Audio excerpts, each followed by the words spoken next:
advokasi pasangan Capres-Cawapres Prabowo Hatta melaporkan kampanye hitam di media sosial. Mereka juga meminta laporan ini diteruskan ke polisi demi keamanan jelang kampanye Pilpres.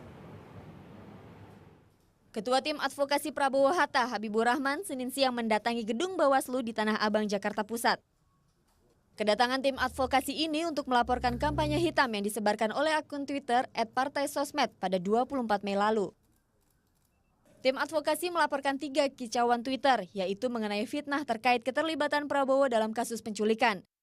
Kedua mengenai permintaan kewarganegaraan Yordania yang tidak terbukti, dan terakhir mengenai dugaan pemukulan yang dilakukan oleh Prabowo saat pendaftaran Capres-Cawapres di gedung KPU. Ada tiga kampanye hitam ini kami nggak mau ya, Bawaslu terlalu normatif, hanya mengatakan Bawaslu belum bisa melakukan apa-apa karena saat ini belum ada capres definitif.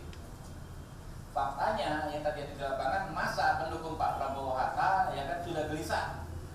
Sementara Prabowo Subianto menganggap kampanye hitam sebagai bagian dari gejala persaingan tak sehat dan dilakukan oleh pihak-pihak tak bertanggung jawab.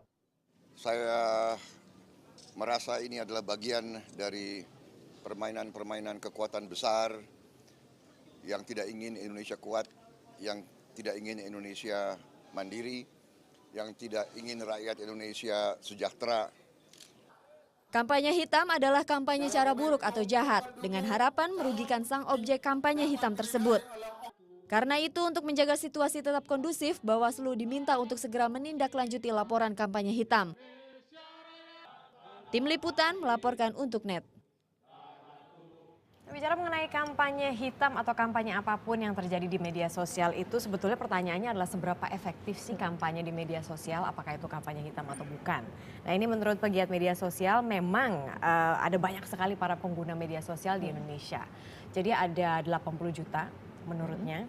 Ada 80 juta pengguna media sosial dan 70%-nya itu adalah pengguna media sosial seperti media sosial Twitter. Tapi kalau misalnya menurut pengamat politik dari Sugeng Saryadi Sindiket, Toto Sugiarto, sebetulnya kalau misalnya menyebarkan message dari media sosial itu cukup berpengaruh. Tapi orang-orang yang menggunakan media sosial Twitter itu biasanya adalah orang-orang terdidik.